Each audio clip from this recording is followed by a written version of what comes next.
Doctor Vinay Prasad Reddy స్వామి వారికి నేను చెప్పాల్సినటువంటి విషయం ఏంటంటే, అయ్యా మీ పాదాలకు సాష్టాంగ నమస్కారాలు, ప్రప్రథమంగా మీ పాదాలకి సాష్టాంగ నమస్కారాలు తెలియజేసుకుంటున్నాను.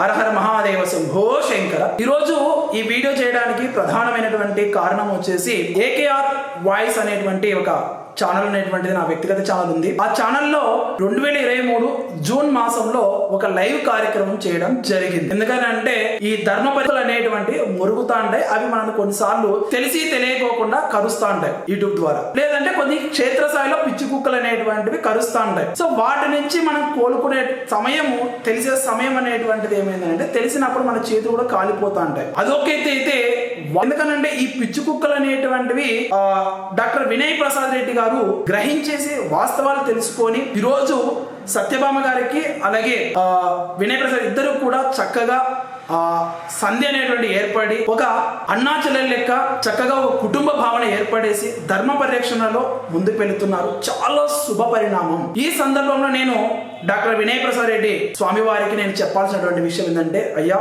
మీ పాదాలకు సాష్టాంగ నమస్కారాలు, ప్రప్రథమంగా మీ పాదాలకి సాష్టాంగ నమస్కారాలు తెలియజేసుకుంటున్నాను. ట్రీట్మెంట్ ఆ సమయంలో మేము ఆ లైవ్ పెట్టి కొన్ని సందర్భంలో మాట్లాడినటువంటి పరుస పదజాలాన్ని ఇస్తున్నాను. ఎందుకనంటే మీరు హుందాతనంగా తను అనేసి మీరు చెప్పారు. సో ఆ యొక్క నిజాయితీకి, ఆ యొక్క ధర్మ పరిరక్షణకు ఉండాల్సినటువంటి ప్రథమైనటువంటి లక్షణం నిజాయితీ. ఆ నిజాయితీ మీలో ఉందని నేను గ్రహించేసి మీ పద్మములకు నేను నమస్కారం తెలియజేసుకుంటున్నాను.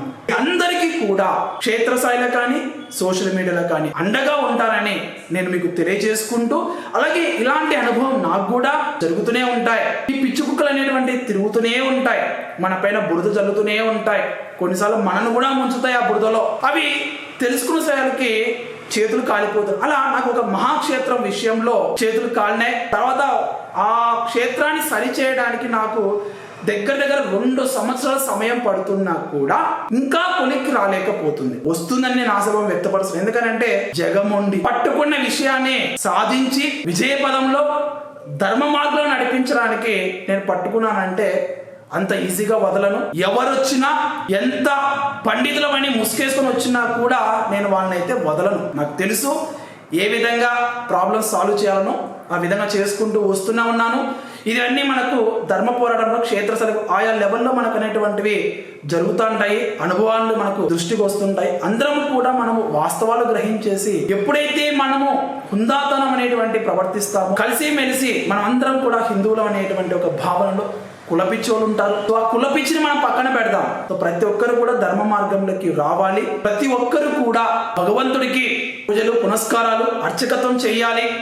ఆ ధోరణిలోకి తీసుకొచ్చే ప్రయత్నం మనం అందరూ చేద్దాం. ఒక కుటుంబం అనేటువంటిది ధార్మిక జీవితంలో నిలబెట్టడం అంటే అంత ఈజీ. సో ఆ విధంగా ప్రతి ఒక్కరు మన అడుగులు ముందుకేసి ఈ ధర్మ పరీక్షలో ముందుకెళ్దాం. సో మీకు మేము అందరం కూడా అండగా ఉంటాము.